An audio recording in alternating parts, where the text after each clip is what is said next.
নমস্কার, আমি সুদেষ্ণা সরকার, শিলিগুড়ি, ওয়েস্ট বেঙ্গল থেকে।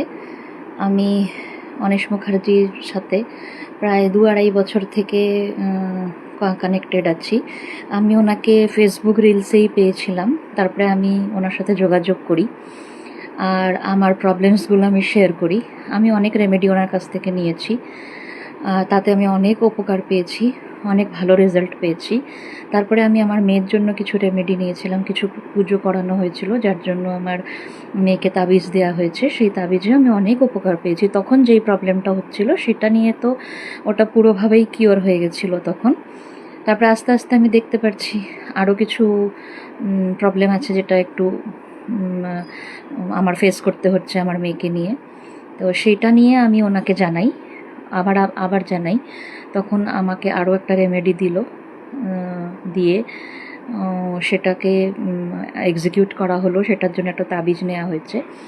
সেটা এরকম ছিল যে একটু পড়াশুনোর দিকটা গাফিলতি ছিল, খুব একটু লেজিনেসটা বেশি ছিল, করতে চাইবে না, করবে না, এরকম ধরনের এইসব জিনিস নিয়ে একটু প্রবলেম ফেস করছিলাম।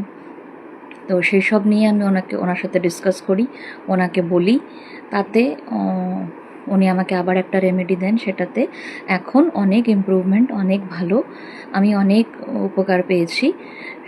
সেই জন্য বলছি যে বিশ্বাস রেখে যদি করা যায় তাহলে সব রেমেডিরই ফল পাওয়া যায়, সলিউশন বেরোয়।